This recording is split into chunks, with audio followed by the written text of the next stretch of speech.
All right, we're recording. Cool. Let me find our verse here real quick.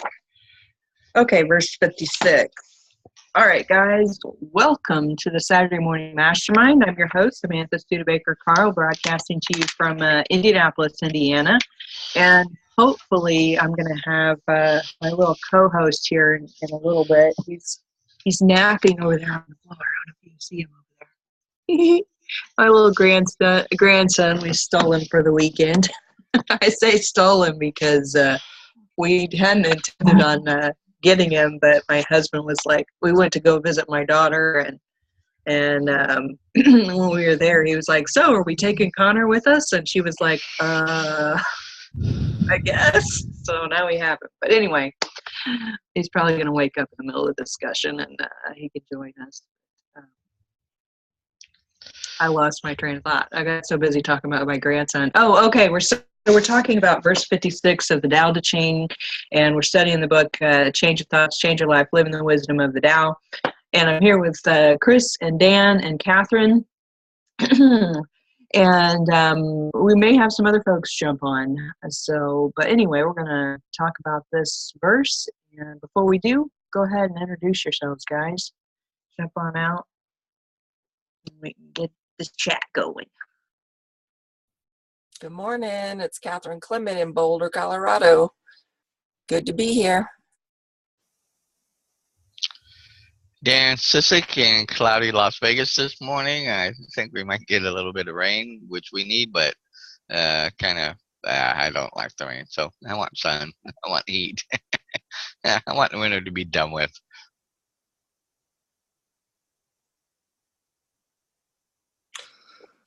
Good morning. Thanks. Hi, Dan. Hi, Samantha and Catherine. Good to be here with y'all. This is Chris from the Chicago area, and hopefully maybe some more people will be joining us, but happy to be here. Awesome. Welcome, guys. Catherine, I'm sure you already know your camera is not on, but it's weird not having you on video, but that's cool if you don't want to be right now. Just in case you didn't realize it, but I'm sure you do. Anyway, I am so happy to have Dan back on here with us. It's been, quite a while. I mean, he was here with us last week and a little bit just before that, but it's been a while since you've really participated with us consistently. And I have to say, I'm just so thankful to have you back, Dan. It's wonderful getting your insights and having you join the conversation again. So.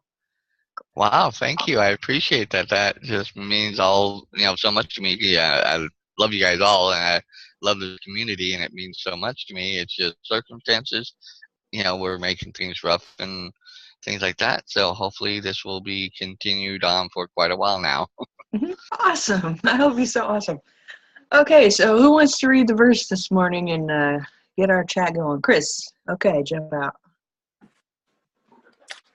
Those who know do not talk. Those who talk do not know. Block all passages. Close your mouth. Cordon off your senses. Blunt your sharpness. Untie your knots. Soften your glare. Settle your dust. This is primal union, or the secret embrace. One who knows this secret is not moved by attachment or aversion, swayed by profit or loss, nor touched by honor or disgrace.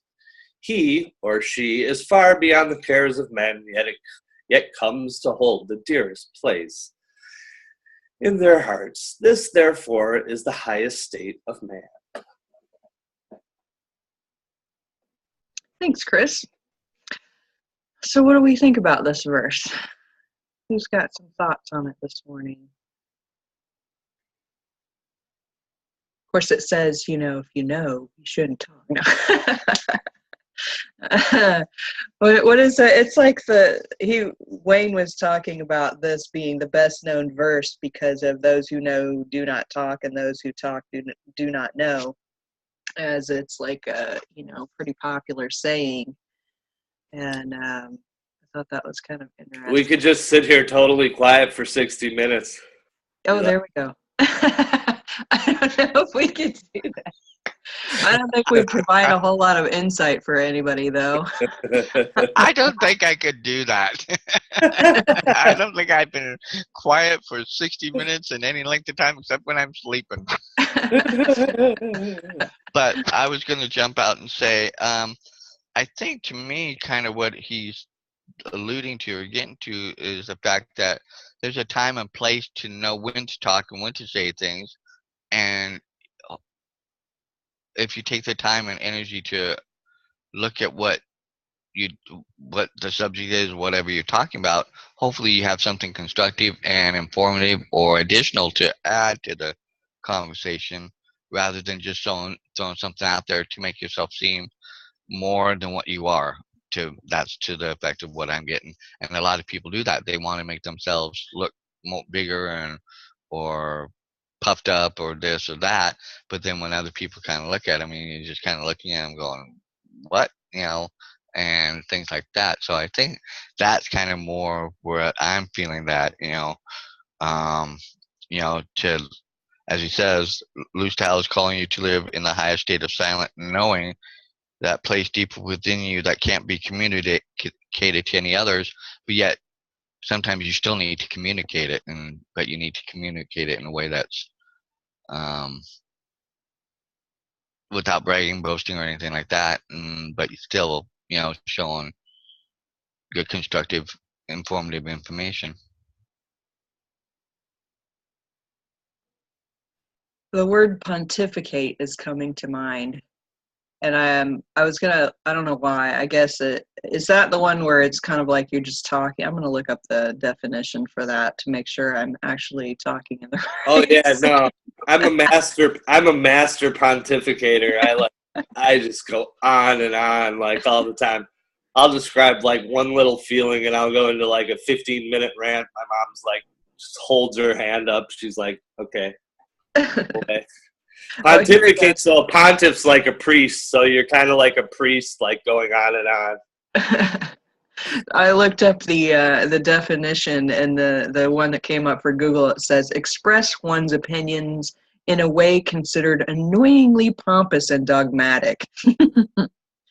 That's a good one. I think that's what the key is, though, is that, when you're just sharing your opinion and going on and on and on and on, and you're not letting someone else get in it, word in edgewise, or maybe every time they speak, you cut them off and put your own opinion out there or whatever, is you kind of, it's almost like you're cutting your own self off at the knees when you talk too much, because you're not giving the other person the attention that they need to be a part of the conversation.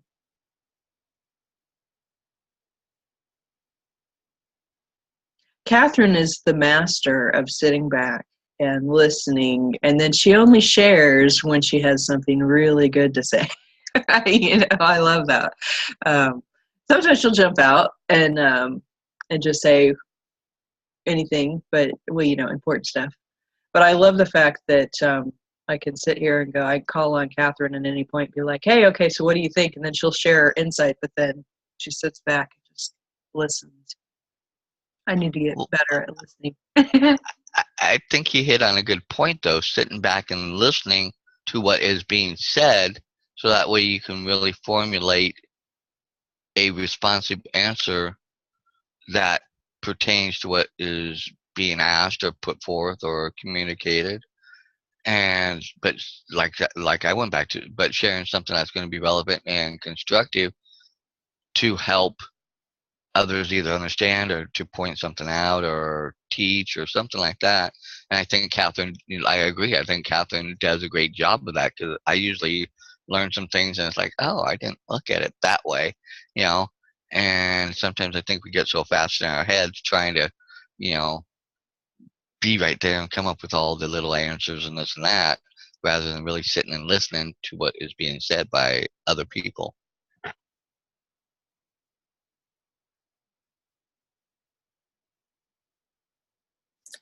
Yeah, I think a lot of time for it. Oh, Catherine's jumping out. Jump out there.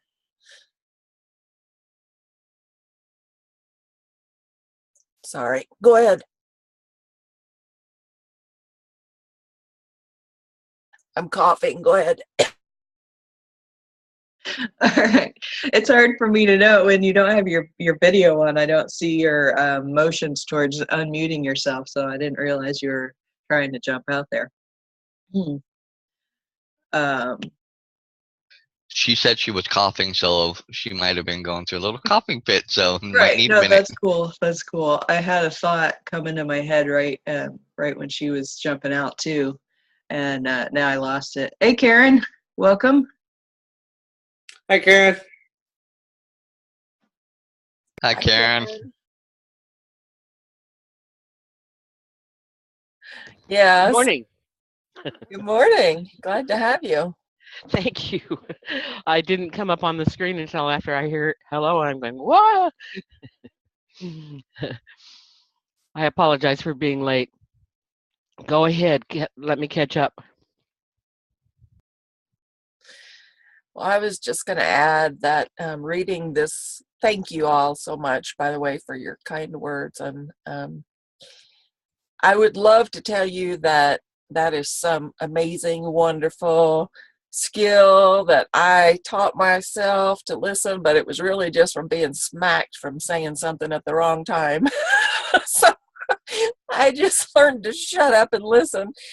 And I think this verse reminds me of listening to some of the quote gurus or spiritual teachers that I've listened to. And just of these verses, you know, they seem like, remember in the beginning we thought, oh, we're never going to be able to talk for an hour about this because it's 3 sentences long. But they say so little, and yet they say so much in what little they say. And like Muji, I don't know if you guys have ever watched Muji, but he is completely self-inquiry. And I've tried to turn him on to people, you know, and they'll come back to me and say, you know, he just says the same thing every time to everybody. I'm like, yeah, because that's it. You know. But to a lot of people it just seems vague. And you know, self-inquiry is about self-inquiry. It's not necessarily about other person inquiry or neighbor inquiry or, you know, any of that. And we have to sit with these things sometimes and see how they affect us. Try to catch ourselves, you know, and when it's just rolling around in our mind, and see what it stirs up in there, because we do all have all of this knowing. We really do. I mean, I completely believe that we have every bit of this knowing. It's just a matter of getting rid of the lower frequency things that are holding us back and that keep us from remembering it. Basically, it's all a matter of remembering.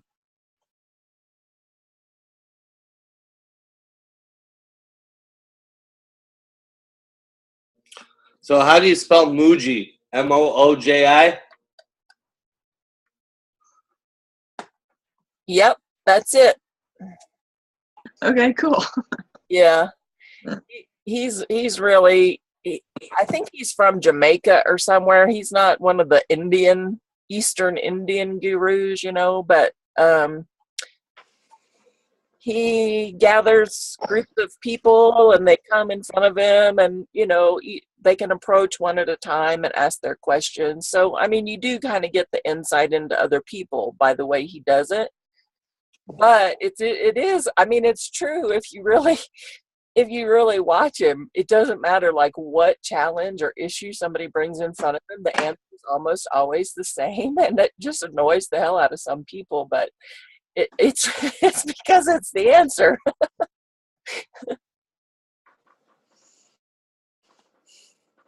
Wow, I'll have to go check him out. That'll be interesting to listen to. Yeah, same here, because if I'm getting what you're saying on about him, Catherine, and I think it kind of ties well into the book, is that, you know, it goes back into self, you know, really looking at yourself.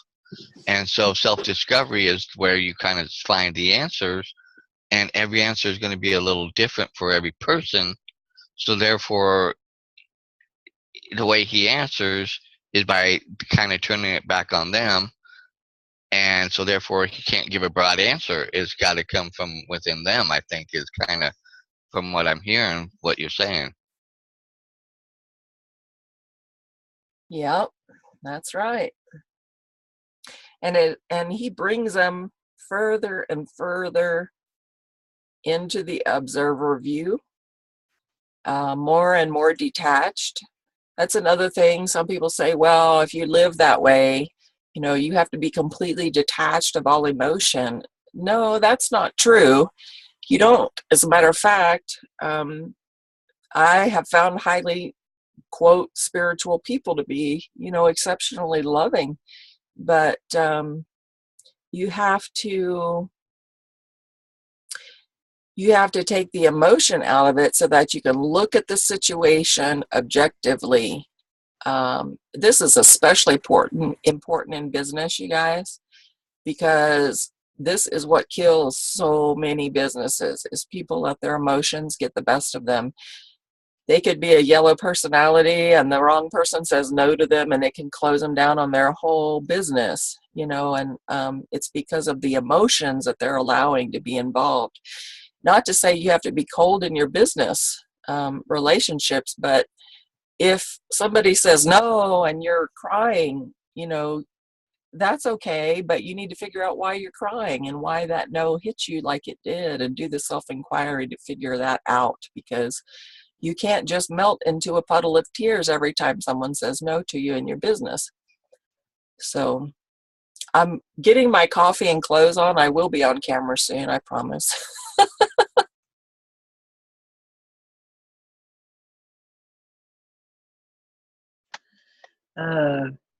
I think that's a great point, Catherine. Talking about that, the attachment side of it is, and that's a huge thing that causes so many difficulties in our lives, is when we're attached to a specific outcome in a specific situation, is we really cut ourselves off for all other possible scenarios. And and that goes for those type of businesses, as well as just things in our lives in general. Because if we are wanting one specific outcome for a relationship or situation, or it could be something as simple as just expecting your husband to always bring milk home, and when he doesn't, and then you're mad about it. It could be something silly like that, or it could be a big thing. It can be about how you expect another person to behave, or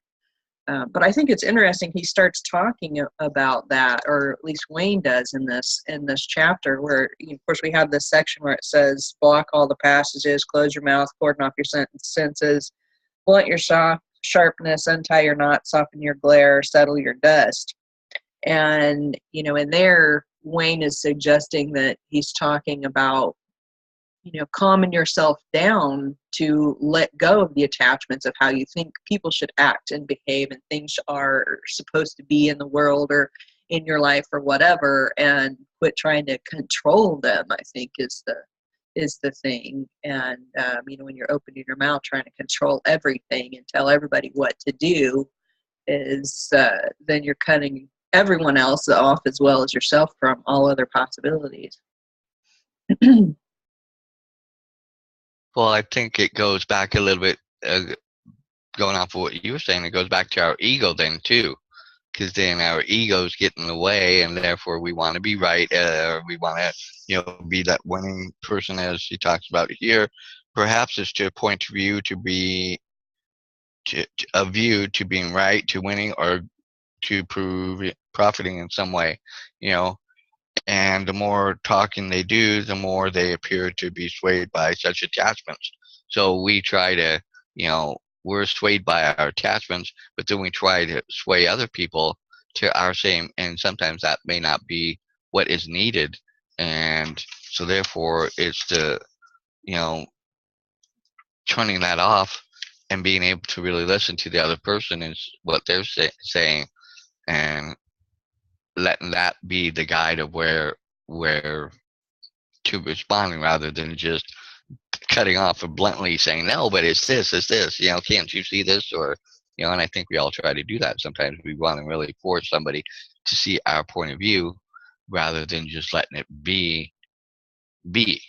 And I think, he's trying to get us to go more out into here rather than in here.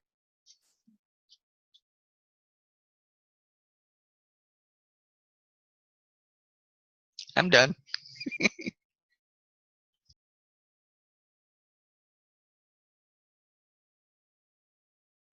Did you want to jump out, Chris? I was just thinking, oh God, I'm going to pontificate again.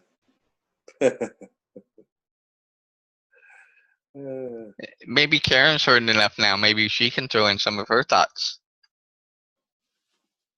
Well, I'm kind of fond of. Oh, I had to get my mic down. I'm kind of fond of pontificating myself. So I was thinking, well, let's hear Chris's pontification. Let's see. Looking at what is this font? Do you happen to remember the name of the font that you put this in, Samantha? I would have to look on Canva. I'm not sure what it's called. Are you finding it hard to read? No, I'm finding it interesting in its own right. Oh. I happen to be a font lover, so this Canva, is that a font place?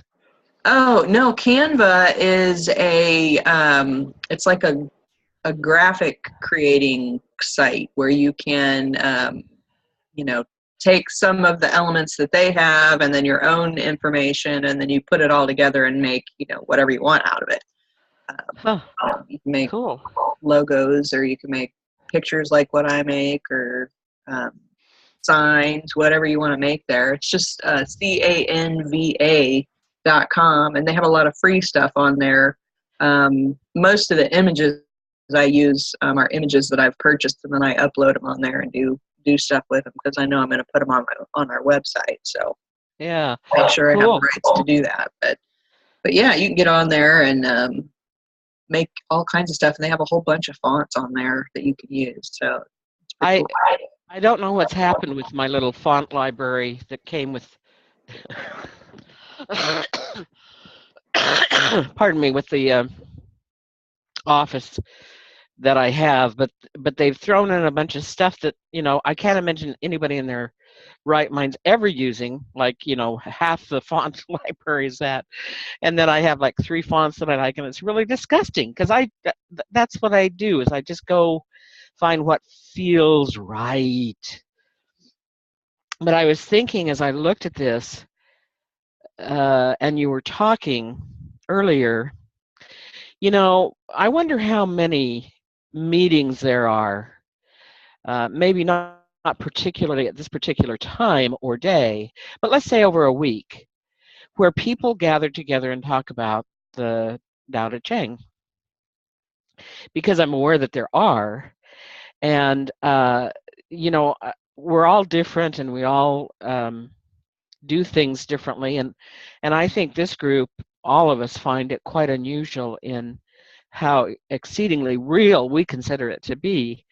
And as Dan was talking about some of the things, I was thinking, nobody else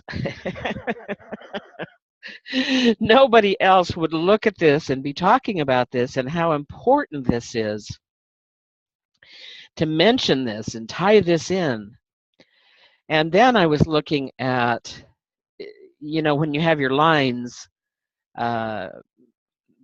depending on the number of words and how many letters each word has and so forth, they take up a different amount of space on the page. And I was thinking, if I were to rearrange this verse so that I knew from the outset what this is about, which line would I use?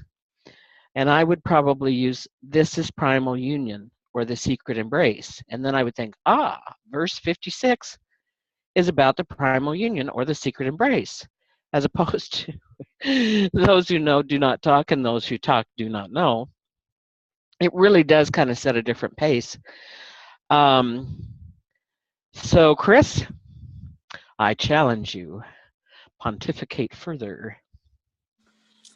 I said at the beginning that's what I do too much. You missed that, Karen. It's funny. Yes. Primal union. That's nice. That's a good verse. Oh, we're making our way through this book, aren't we? I don't know. The idea came to my mind of like a Facebook group of like Tao Te Ching reading groups. There must be dozens. You know, I don't know. Probably could cross. Exchange ideas with some of those other groups or look for them. I don't know. That's an interesting idea. Good. I think could probably get a lot more people to our group too if we wanted. It seems to be nice there's something about a small group where you feel comfortable talking to the people you get to know after a certain amount of time. One who knows this secret is not moved by attachment or aversion, swayed by profit or loss, nor touched by honor or disgrace.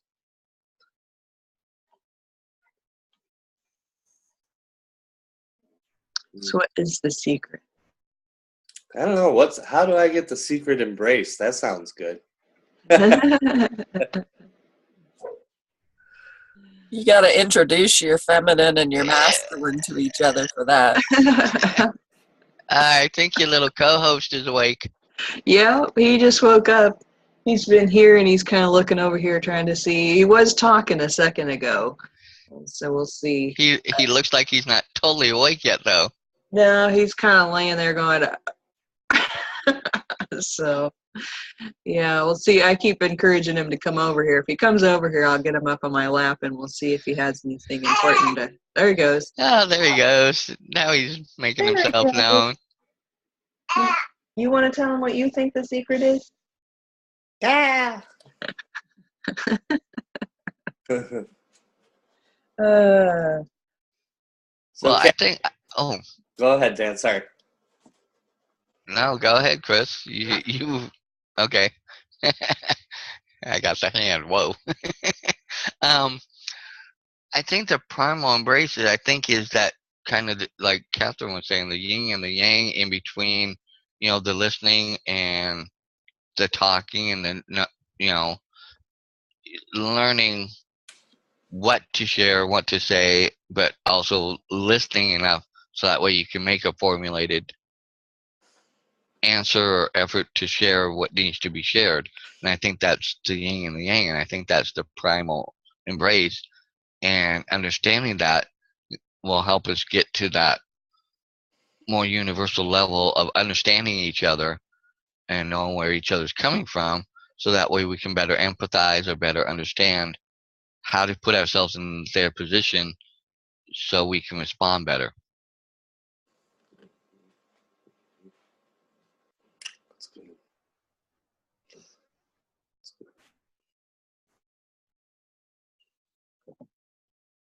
That was a good one, Dan. That was a good one. That's good. Yeah. Definitely listening. Yeah. Oh, you know how this kind of applies to business too is like I'll hear some of the people in who are like really successful in business, and one thing I've been noticing is that they say like get out of the way, like get to know people, and then you want to be a listener, and then they're like, the key is like listening to them and then responding to them and listening to what they need. So like even in business, like, because then they're saying like, well, you don't want to just like put your business opportunity or just like blab about your business opportunity. You want to help other people in the first place. So the best way you do that is get to like have conversations with people and do that by listening to them.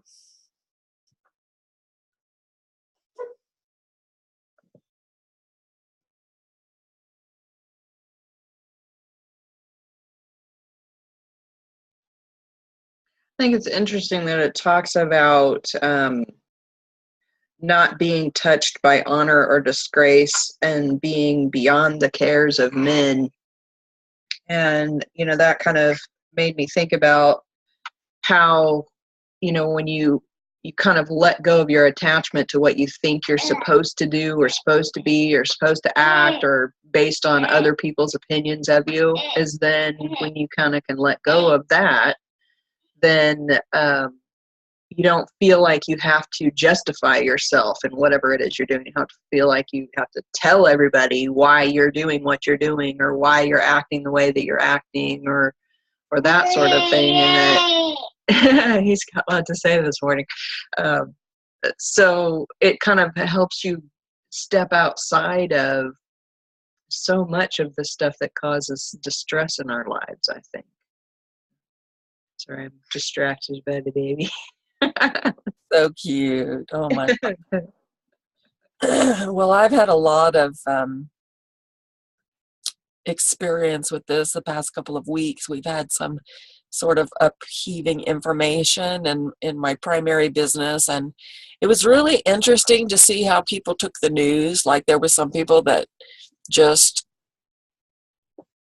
because it was like some news that we didn't necessarily want, but then it was like some other really, really super excellent, fantastic, super fragilistic, whatever, news. But there were people that just, and still are just focused on that negative part. They're still focused on that expectation that they had that didn't get fulfilled. And they're not willing to look at anything else because they're just going to focus on that one little part. And part of that, part of the problem that led to that, actually, to that change, was that people were speaking too much.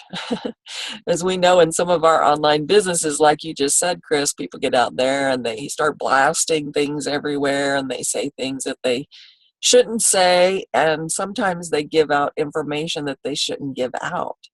And that's we kind of screwed ourselves is what we did. But it was because people wouldn't just stay quiet and listen. Sometimes you just need everybody to just be patient, just wait for the information, wait for, things are being spoon fed to us sort of as a need to know basis, because people on social media get crazy and they just go blasting all this quote private information, to however many million people are out there, and it can really complicate businesses for that to happen. And so I think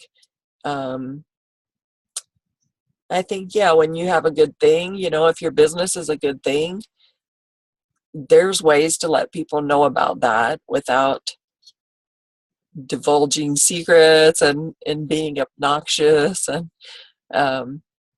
just like you were saying, all you need to do is talk to people for 5 minutes and they're going to tell you what they need, because they're just so happy to have somebody that'll listen to them for 5 minutes.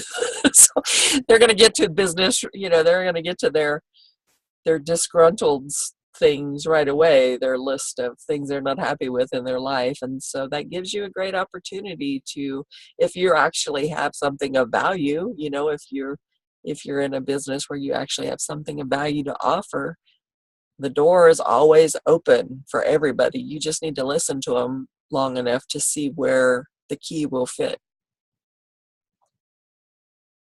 And I think you hit part of the nail on the head. Is a lot of times we don't want anybody to really give us the answers or anything, because I think we'll eventually get to the answers we need and want but we want somebody to listen, empathize, and then when they have something constructive or good or something relevant to share, so that way it can help lead and guide them to whatever decision or whatever they need to do to work things out for themselves.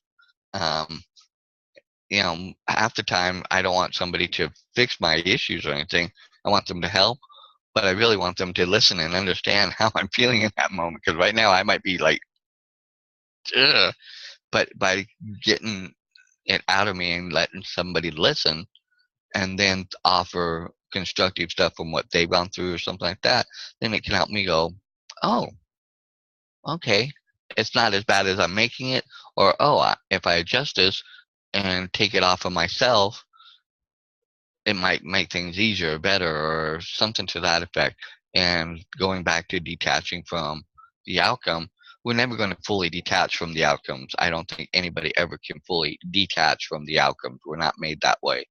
But I think if we can lessen that and learn to deal with it and accept it, then we can um, be able to be open and listening to other people and do the same thing back for them too.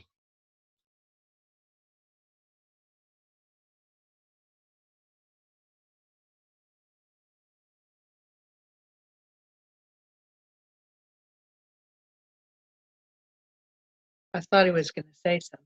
He's looking at the book. Oh, there he goes. What do you think? Oh, you're feeling kind of wet. I think we need to do a diaper change. We'll be back. All right, we got this. Yeah, I think you're right, Dan. A lot of times people, they just need to vent. They're not necessarily looking for someone to cure them or fix all their problems. They're just looking for someone to listen and maybe understand. And like you said, maybe have some insight, to some advice or something to give, just to help you look at it a different way. Or people are most often just fighting against life. I mean, if it's happening, it's happening. There's not shit you can do about it. Quite honestly, I mean, you just have to learn ways to cope. And fighting against whatever's happening rarely gets you anywhere. Even, not to say you can't stand up for things. I don't want to confuse that. You can stand up for things, but actual people throw themselves, like I have people on my team right now who are inconsolable. I mean, there are childhood issues. I can see it so clearly, like looking from that observer standpoint and from that third party perspective. I can see that these are childhood issues that are being brought up, and are, thank God for that. It's unfortunate that it happens to be this situation that's doing it, but thank God that there are situations that bring up that stuff so that they can be addressed and healed. Otherwise, they continue to affect you your whole life. And those things affect everything. You don't think they are, but those little childhood things, those little abandonment is like such a huge issue for a lot of people. And for whatever reason, whether it was in childhood or maybe they've had a romantic situation, or maybe they had a best friend die. I mean, there's all kinds of ways that people get faced with abandonment issues. But it's being able to take the emotion out of business, I'm telling you, is probably one of the best things that you will ever do, because you cannot make sound business decisions if your inner child, your 5-year-old, is crumbled over in the corner in a fetal position crying. I mean, we have those aspects of ourselves. I'm not saying you deny it. I'm saying recognize it, for what it is, and go console that little one and do whatever healing needs to be done. But you have to keep in mind that you're a business person. You're running a business, and you can't make decisions based on those erratic emotions that arise. What would a Vulcan do sometimes? Or, sometimes you got to ask those kinds of questions, maybe to pull yourself out of that. Because it's hard when you are gripped by emotions. It's hard to pull back, and it hurts, and you can't deny that. You have to let those feelings out. And but every time you cry over those things, that's another opportunity to say, hey, how long am I going to torture myself with this? It's been 50 years now, you know? So at some point you just have to let that kind of, you just gotta let that stuff go, and make sound business decisions that are based more on facts of what's actually going on, and you know what's going to happen if I go this way, and what's going to happen if I go this way. And then I always just boil it down to asking for guidance, you know, because I just don't know. God's plan is evidently well set for me. It's been happening every day of my life for 53 years. If I think about it, really without all that much effort on my part, quite honestly. And, you know, every day hasn't been rosy, and maybe there even hasn't been food one day or several, but I'm still here. I'm still in an amazing place in my life. And I think just being quiet and kind of listening for God's guidance and following that is probably the best way to go.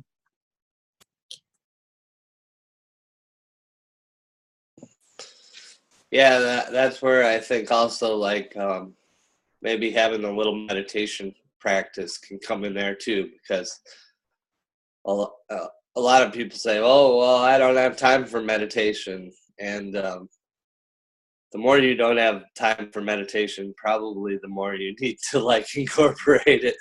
In the days when I'm like most scattered and think, oh, I can't slow down, that's totally when I need it. Now that being said, sometimes it'll be like an effort then, you know, like, or I can totally relax because I've been practicing it a while. When I was in India 25 years ago, I took a 3-week fast from speaking. And then at about 2 weeks into it, some Swami came up to me and he said, oh, you're fasting from talking? I'm fasting from thinking. And I was like, my mind was totally like talking nonstop. I was like, oh, he's got me. That's awesome. I do that too. I fast from thinking and talking, actually. I have never ever tried that, and I don't know. How do you fast from? How do you not think? That would be my problem, I think. Sorry, you just threw a weird curveball at me to fasting from thinking. That I just have to just concentrate on your breath all the time. I think that's a good one to bring up, though, because it's so much, our thinking is some of the stuff that causes us the most frustration and difficulties in life. And, you know, like I was talking about last week, where I was kind of having some moments of struggling with myself and just blah and all that. And it's totally our thoughts that cause so much of that baloney that goes on in our brains. And we can just, you know, think about the calm, you know, kind of like if it's a lake and it's all wavy and choppy, you can't do anything or really enjoy it so much because you're getting tossed around every which way. But if you can go out on a calm lake, then you can enjoy, and you know, it's all beautiful and all that. And so it's the same way with all those thoughts in our head. Is more thoughts and the more mumbo jumbo that we have going on, then the more difficulties that we cause for ourselves. And when we can just calm everything down by doing like a fasting of your thought, you know, fasting from your thoughts, that works out, it calms everything down. Don't push me. I think he wants to do our next blog post. He looks like he's trying to get on there and just get going. I'm ready. I love the looks on his face. I know, he's just so funny, isn't he? Hey, we're talking to you. He's like, oh my gosh. His name is Connor. Hi, Connor. Mm. Hi, Connor. Hi, darling. What do you think? Look at Chris. What's he doing? Hey there, big guy. Hi. Hi. Yeah, it's thoughts are challenging. I mean, thoughts are going to come up. It's not like you can just block your mind against all thoughts. Like, thoughts arise, but it's what you do with them when they arise that matters. And I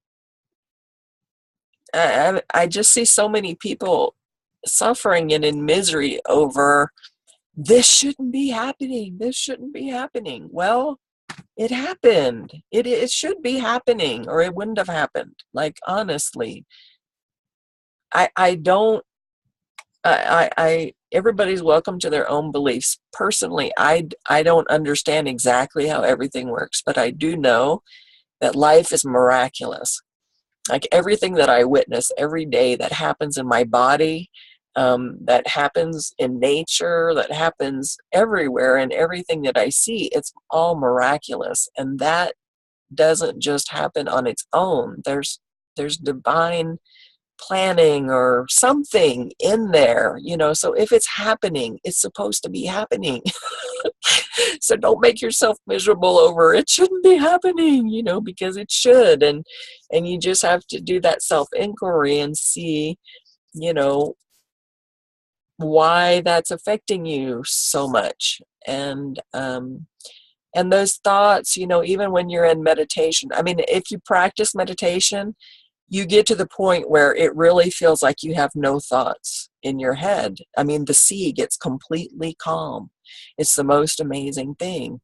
Not always. I mean, if you've got a bunch of stuff going on in your life, and you're really stressed out, and you decide, okay, I need to meditate to calm down, you're not necessarily going to be able to just all those. Sometimes you can. After you've practiced it it becomes muscle memory, like somebody that does, how, like, you can learn karate, martial arts. It becomes like that, where you can just go to that blank space, but until you get there, you're going to have those thoughts coming in. You're just going to have to let them come and go and not grab them. The moment you grab them and give your focus to them, that's where you're messing up. So as long as you're just watching them go by, oh, isn't that interesting? Isn't that interesting that thought just went by? Oh, wow, I hadn't thought about that in 50 years, or something, but just watch them go by. But you do get to the point, and it is blissful to I have to literally turn my thoughts on sometimes. Like, I get so thoughtless, not thoughtless like we think of thoughtless, but I get so without thought that I literally have to re-engage my mind. I have to turn it back on so that I can do the stuff I need to do. It's something that you don't have to just do it in, complete silence. And sometimes you can walk. I mean, there's so many ways to do meditation. I think people get pushed away from meditation because they have this fixed expectation of it. And the minute they try it and it doesn't work the way their expectation, then they just, or they think it has to be done one certain way. You find your own way to meditate. That might be writing in your journal. That might be doing your art. That might be playing basketball. That might be so many different things. See, I'm talking too much. The Rajneesh used to be really funny about having all these meditation techniques. He put in a whole bunch that were crazy, like drink a bottle of tequila, and just like all this wild stuff, like just to upset people's idea about what meditation was.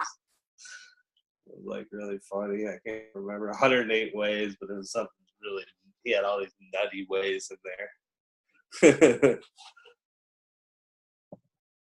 I find, these different contemplations of meditation very fascinating. I think that my most enjoyable experiences with my own meditation have to do with following Napoleon Hill's 30 minutes a day of seeing yourself as the person that you want to be. It's so fascinating to me that I can sit down and have in my mind that I'm going to talk about or think about a particular thing and find in the whole course of it and 30 minutes later that it has been something else entirely. It just fascinates me. This happens with writing too. I decide, okay, I'm going to, write a blog post about Big Mama, and I sit down and I started out with the baby, and then I go, so, so where was Big Mama? None of that happened. But Catherine, as you were explaining something which I've never experienced to my knowledge, I don't recall that calm sea, or at least being aware of it. I'm sure what I would do were I to have that is I would just simply bliss out and enjoy it and not even give it a name. But as I looked at these verses and I looked at the idea, what is the primal, not the primal union, but what's the primal purpose? What's the primal point of this verse? And I thought about it in terms of, well, what if we think about it as meditation? What if we think about it as the fasting that Chris brought up of not talking, but not us not talking, our mind not talking, which would be not thinking. And I have to say that I think that the thing that has caused me the most thought and attention, as each of you have talked, is this block all the passages. I don't know how you see yourselves in your bodies, but there are so many passages in my mind to the internal, who we are internally, that, this is kind of astounding. Block all the passages. I mean, even for 30 minutes would be, what would it be? Would it be numbing? Would it be shrouding all your endpoints in gauze and tape? I mean, how could that be done? Close your mouth. Oh, well, that's a kind of a big thing. Kind of need a huge staple for that. Sorry. Cordon off all your senses. Well, that's tricky. I have to remember how many senses I have to start with. Did I get that one cordoned off? Did I end that one? Did I stop this one? Is that one still affecting me? Blunt your sharpness. That's kind of like, that's really personal. Because I can be sharp in a second. You say the wrong thing to me, and I'm just like a tack, the end of a tack.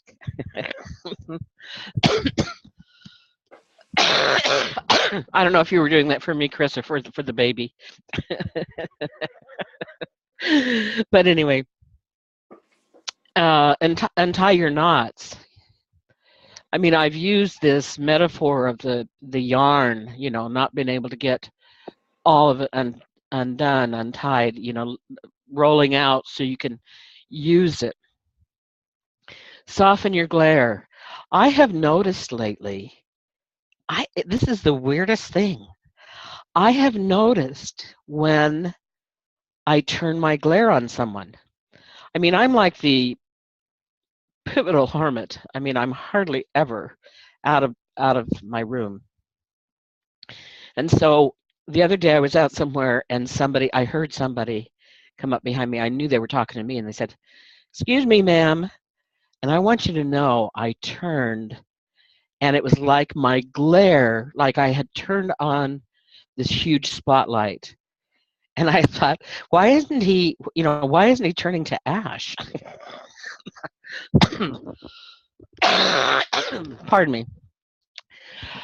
Settle your dust. Anyway, you can see why, if you know me at all, if you've heard me for more than one of these meetings, you know why this particular paragraph would glom itself onto my being. Thank you. I reduced somebody to ash with my glare the other day. I like totally resonate with that. The chick is even afraid for me to come in the store now. If she sees me coming in, she goes up the stairs like it's crazy. And I didn't mean to, and I didn't say anything, which probably made it worse. It probably would have been better if I had just said something, but I just kept looking at her.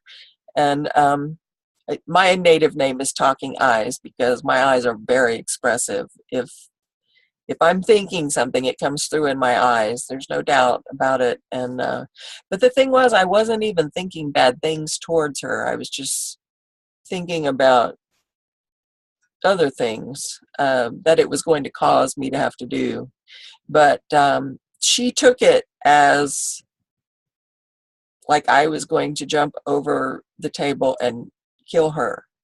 Seriously, like she's sort of petrified of me now. And I do have the look. I mean, I got it from my grandma. It just runs in the family. But there was more to it. And I think you need to be very and I am very careful. This is going to sound ridiculous, but there have been times, because I know I do so much work in my sleep. When I go to sleep, I know I like leave my body and go do so many things. There have been times I have not allowed myself to sleep when I've been angry at someone for fear that I would like go, somehow my energy would do something. So I think as we become conscious of the power that we do hold with our thoughts and our, especially when we attach emotions to it, that really seems to pump it up. As we become aware of that, we have to,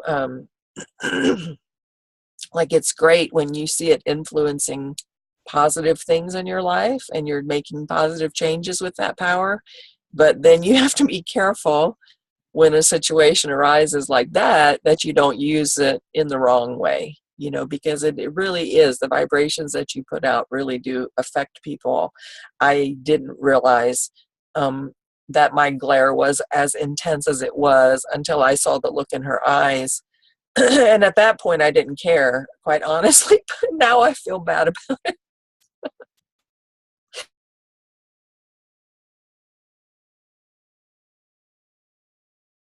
Oh man, the look. That's so funny. Last night, my daughter sends me this message. I was on my way home from work, and my husband's here at the house with Connor for the afternoon and the evening. And he had a schedule he's supposed to be following and what he's supposed to feed him and all that kind of stuff. Well, my husband is this kind of person who he likes messing with you or poking the bear, I guess you could say. That's his favorite thing to do, is poke the bear, right? Well, whoever the bear happens to be at the time. Well, last night it was my daughter, because this is the first time we've had Connor for a period of time away from my daughter. And we're 3 hours away. So this is kind of a new thing for her. She's taken him to daycare before and taken him, we kept him one night at the hotel at Christmas, but we were right, around the corner. So my daughter has a little anxiety, obviously, being a new mom, and now her baby is across, 3 hours away and going to be here for a few days. And my husband is just getting the biggest kick out of how much it is, disturbing her. And so he's sending her messages and telling her all this stuff that he's letting Connor do, like, eat Oreo cookies and eat hot dogs and keeping him up late at night, all of this kind of stuff. So my daughter, she sends me this message I was driving home about 10:15. She sends this message. She says, "Give Dad the look when we get home." And I was like, "Oh no, why?" And she says, "Because he's still awake and he's feeding him Oreos." I was like, "Oh my gosh." But anyway, I got here and he was in bed. He'd already had his bath. He'd done everything he was supposed to do. But my husband had given him an Oreo cookie after he'd eaten his dinner, just to give him something. and he had so he'd take a picture of him with an Oreo in one hand and a hot dog stuffed in his mouth with the other hand. And he was sending this picture to my daughter, just giving her a hard time. And so I was like, when I came home, I said, if he is still up and he's really doing this, he'll get more than the look, you know. But yeah, it's funny you bring up the look. All right, Wiggle Worms is getting pretty excitable here, so we need to wrap it up for today. Everybody want to share their final thoughts, and then Catherine, you want to wrap up for today because he's getting pretty wiggly. I'm going to go ahead and jump off. Sounds kind of fun. All right, love Bye, you guys. Governor. We can stay on for a little while when you're done, if it's whoever wants to. Anyway, today we did Tao Te Ching Verse 56 from Wayne Dyer's Change Your Thoughts, Change Your Life. This is the Saturday Morning Mastermind. We meet here every Saturday at 10 Eastern, 9 Central. And if you'd like to join us, please come to Zoom, saturdaymorningmastermind.com. And again, I thank my hosts and friends here today, and we've had a wonderful discussion. And I'll just add, it's at 7 a.m. Eastern time, because that's what time I have to be up to be on. So, so I don't want to leave that out for anybody on the West Coast that gets up to be a part of this. But thanks. I'm glad that I was able to be on again, and I was going to leave early, but I decided to stick around because I was enjoying what we were talking about and got a lot of good insights and thoughts to think about and to pontificate over. I love that word now. And as I'm at work today for about 4 hours, I'll probably be regurgitating, rethinking a lot of this to kind of take it in and see where it might help me apply some of that to what's been going on in my life lately. So I'm glad to be here and look forward to next week, and see you guys later.